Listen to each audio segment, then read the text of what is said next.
नमस्ते दोस्तों और प्यारे बच्चों। जैसा कि पिछले वीडियो में मैंने आपको बताया था कि शब्द भेद क्या होते हैं। बिना शब्द भेद जाने, बिना शब्द भेद के परिचय कि आप वाक्य विन्यास अच्छी तरीके से नहीं कर सकते, अच्छी तरीके से आप उस चीज़ को समझ नहीं सकते, तो आपको शब्द भेद पढ़ना बहुत ज़्यादा ज़रूरी है। तो जब हम अभी ये पढ़ेंगे शब्द भेद क्या होते हैं, उसके पश्चात मैं एक बार वाक्य विन्यास के विषय में भी आपको पुनः बता दूंगी, क्योंकि पिछले से कई एपिसोड पे मैं आपको वाक्य विन्यास बता चुकी हूँ और अभी मैं फिर से एक बार दोहरा दूंगी कि वाक्य विन्यास क्या होता है। तो उससे पहले आपको शब्द भेद पढ़ लेना जरूरी है।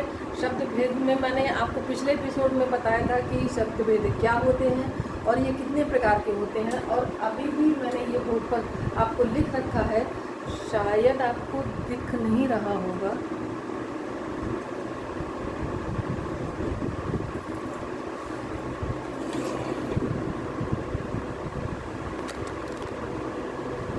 तो ये मैंने भेद लिख रखे हैं आपके सारे। संज्ञा, सर्वनाम, क्रिया विशेषण, क्रिया विशेषण, संबंध बोधक, समुच्चय बोधक, विस्मयादि बोधक, ये 8 प्रकार के जो है शब्द भेद होते हैं। ये जो भी शब्दों के भेद होते हैं, किस प्रकार से हम शब्दों को, कौन से शब्द कहाँ पर प्रयोग करें ताकि हमारा एक पूर्ण अर्थ देने वाला वाक्य बन जाए। तो इन सभी जो शब्द भेद के जो प्रकार दिए हुए हैं, इनका प्रयोग आपको सोच समझ के करना होगा और आपको समझना होगा कि किस प्रकार से इनका प्रयोग किया जाता है। तो पिछले एपिसोड में मैंने बताया था कि संज्ञा, सबसे पहले संज्ञा बताई थी कि संज्ञा क्या होती है। संज्ञा वो होती है जो किसी वस्तु, व्यक्ति, स्थान के नाम को संज्ञा कहते हैं।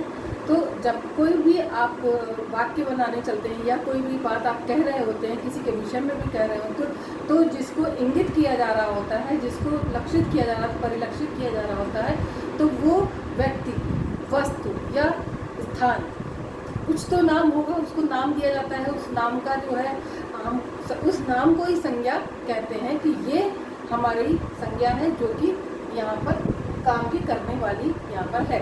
तो संज्ञा आपको समझ में आ गई होगी कि संज्ञा क्या है। अब आते हैं सर्वनाम, क्योंकि मैं इन सबके विषय में एक बार बता दूंगी, उसके पश्चात इनके सबके भेद होते हैं, सबके अपने अपने भेद हैं, तो इनके विषय में भी बताऊंगी, सारे भेद के विषय में बाद में। पहले मैंने ये सोचा था कि आपको एक साथ बताती चलूँ, लेकिन ऐसे में आपको कन्फ्यूजन होगा। मैं एक एक भेद जब बताऊंगी तो एक साथ भेद बताऊंगी। अभी आप इनके विषय में समझ लें। संज्ञा के विषय में बता दिया। सर्वनाम वे शब्द होते हैं जो संज्ञा के स्थान पर प्रयोग किए जाते हैं।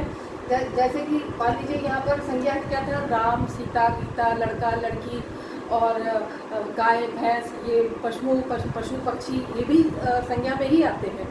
तो पशु पक्षी और स्थान के नाम पे आ जाता है। तो कानपुर, दिल्ली, लखनऊ और देशों के भी नाम, वो भी स्थान का ही नाम है। तो भारत है, अमेरिका है, लंदन है, इस तरीके के स्थान के नाम हो गए।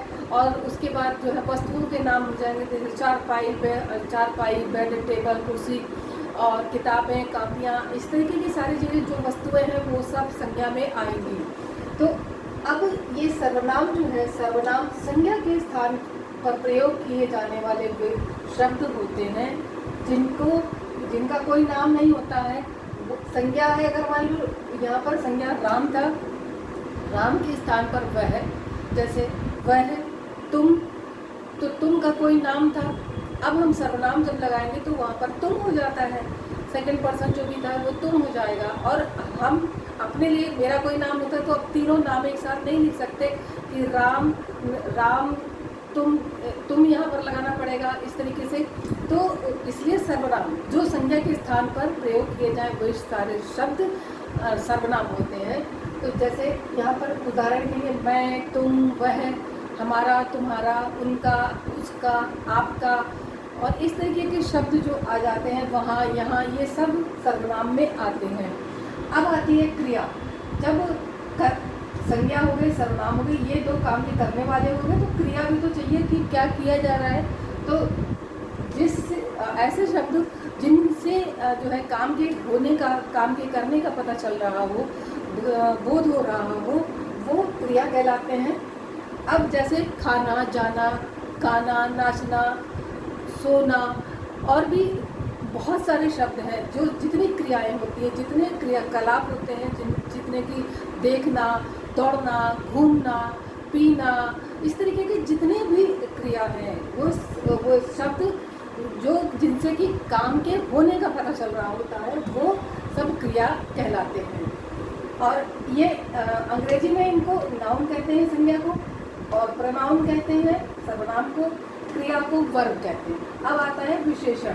तो विशेषण जो है वो ऐसे शब्द होते हैं जो संज्ञा और सर्वनाम के शब्दों की, जो संज्ञा और सर्वनाम होते हैं उनके शब्दों की विशेषता बताता है।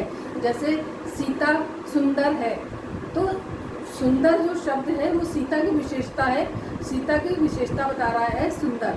तो वो जो सुंदर शब्द है वो हुआ विशेषण जो विशेषता बताए। किताब अच्छी है, अच्छी क्या हुई, किताब जो है वो अच्छी, किताब जो थी वो संज्ञा थी, वस्तु थी, और जो विशेषण लगा अच्छी है वो विशेषण हो गया है। और कानपुर अच्छा शहर है, तो अच्छा कानपुर मतलब स्थान कानपुर हो गया और अच्छा हो गया, तो वो विशेषण हो गया। तो इस तरीके से जो शब्द सर्वनाम और संज्ञा और सर्वनाम की विशेषता बताते हैं वे क्रिया कहलाते हैं। अब आते हैं क्रिया विशेषण पे। ऐसे शब्द जो क्रिया और विशेषण, जो क्रिया जो भी काम किया जा रहा है उसको उसका ऐसा अबोध कर रहे होते हैं, जो क्रिया की विशेषता बता रहे हैं वो क्रिया विशेषण कहलाते हैं।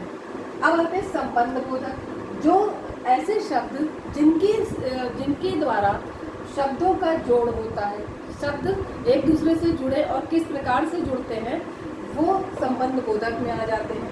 तो यहाँ पर एक तरीके से इसको भी उदाहरण के तरीके से देख लेते हैं कि संबंध बोधक राम को सीता ने दिया, तो जो यहाँ पर लगा अब राम को दिया, अब इन बीच में एक मार्क भी आ जाता है, जैसे मैंने जो आपको विराम चिन्ह भी बताए थे, राम सुनो, यहाँ आओ, इस तरीके के जो हमने बोला राम सुनो यहाँ आओ। तो राम सुनो के बाद मैंने एक छोटा सा विराम लिया, छोटा सा बिल्कुल हल्का सा विराम लिया, उसको हम कहते हैं कॉमा यानी अल्प विराम।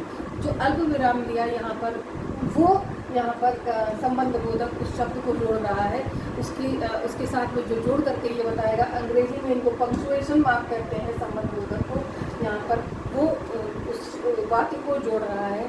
यहाँ पर शब्दों का भी प्रयोग हो जाता है, जैसे और, तो राम सीता और लक्ष्मण, तो और यहाँ पर जुड़ गया।